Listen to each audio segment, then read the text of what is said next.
formación de la capa de ozono estratosférica constituye uno de los procesos más trascendentes en la historia de nuestro planeta.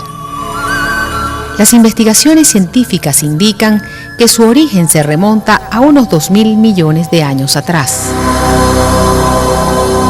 El componente que la caracteriza es el ozono, que se forma a partir del oxígeno del aire en presencia de la luz ultravioleta del Sol. Esta maravillosa capa está ubicada en la estratosfera, por encima de los 15 kilómetros de altura. Tiene un espesor de unos 40 kilómetros y rodea toda la Tierra como un tenue manto protector. La capa de ozono es importante porque actúa como un filtro natural que nos protege contra la luz ultravioleta. De no existir este filtro atmosférico, no se habría desarrollado la vida como la conocemos hoy en día, pues la luz ultravioleta tiene un nivel de energía suficiente para producir daños letales a la mayoría de los organismos terrestres y acuáticos, desde las simples bacterias hasta los más desarrollados y evolucionados como el hombre. Sin embargo, pese a encontrarse tan lejos, haber estado presente durante tantos milenios y de ser tan necesaria para todos los seres vivos, la capa de ozono está en peligro. Cada año en la estratosfera, sobre el Polo Sur, durante la primavera austral que comprende los meses de septiembre a noviembre, se destruyen millones de moléculas de ozono hasta formar un gran agujero, que en 1999 alcanzó un tamaño de 30 millones de kilómetros cuadrados, mayor que la superficie de China. ¿Cómo se ha producido esta catástrofe global?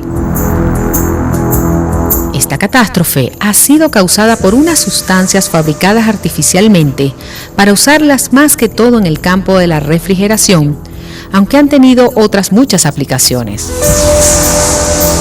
De estas sustancias, las más conocidas y usadas son los clorofluorocarbonos, los hidroclorofluorocarbonos y los bromofluorocarbonos, conocidos como los CFC, los HCFC y los halones. Todas estas sustancias son muy estables en la troposfera, por eso no reaccionan ni se degradan como otros contaminantes atmosféricos. Al no destruirse, ellos tienen oportunidad de ser transportados por las corrientes de aire a toda la atmósfera, desde la troposfera hasta la estratosfera. Pero en la estratosfera sí son vulnerables. La potente luz ultravioleta del Sol rompe las moléculas de CFC, HCFC y halones, liberando sus átomos de cloro y bromo, que tienen gran afinidad por el ozono y por los átomos de oxígeno activados que generan el ozono.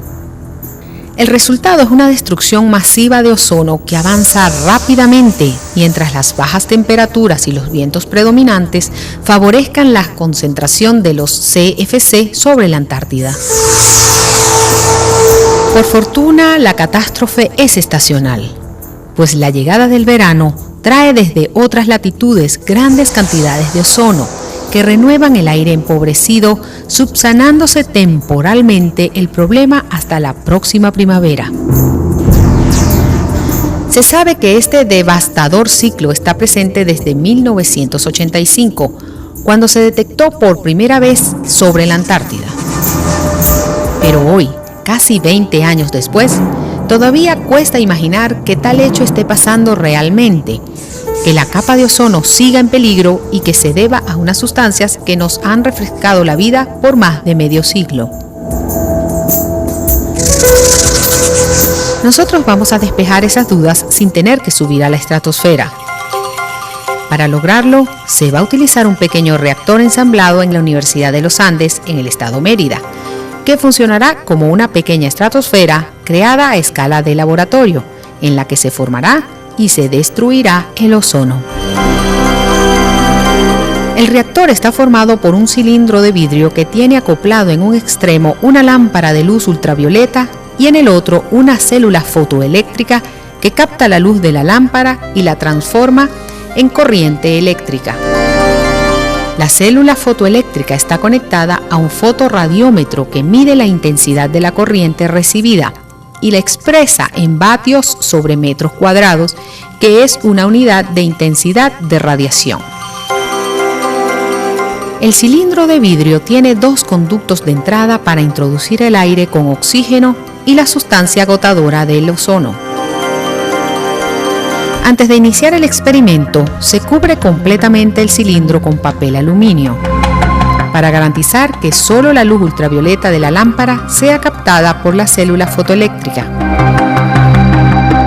Seguidamente se enciende el fotoradiómetro.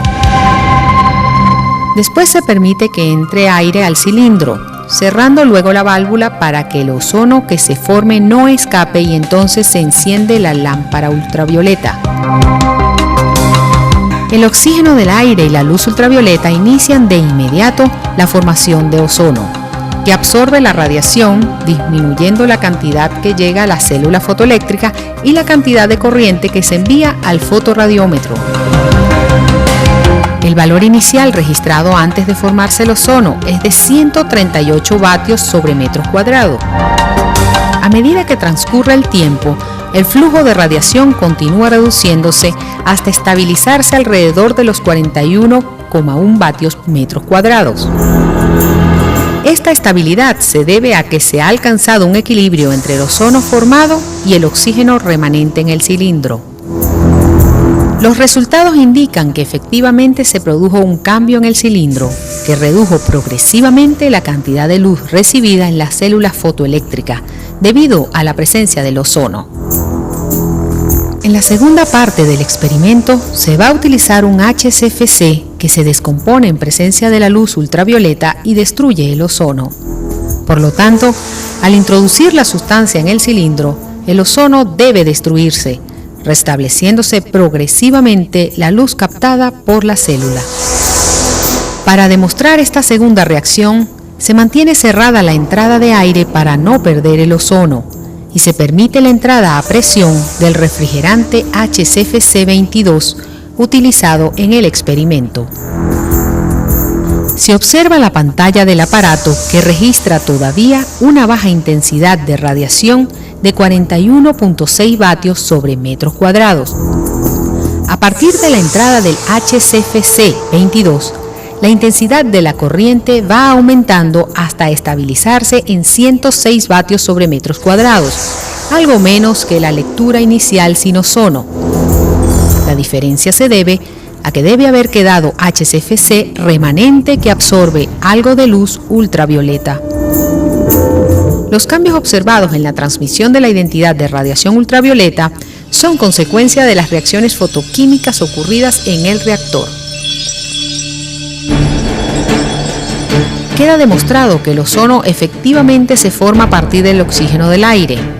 Por lo tanto, mientras el oxígeno sea abundante y la luz solar esté presente, la capa de ozono puede regenerarse. También se demostró que el ozono absorbe radiación ultravioleta. Por ende, la capa de ozono es efectivamente un filtro solar. Los HCFC y los CFC destruyen el ozono de la atmósfera. Esta destrucción puede detenerse, evitando que estas sustancias lleguen a la estratosfera. Para ello hay que dejar de utilizarlas. Los acuerdos internacionales y las acciones que a escala mundial y nacional se están tomando para erradicar el uso de todas estas sustancias son en beneficio colectivo y tenemos que apoyarlas y cumplirlas para no perder la capa de ozono. Sí es posible salvar la capa de ozono. Con el aporte de todos se puede lograr.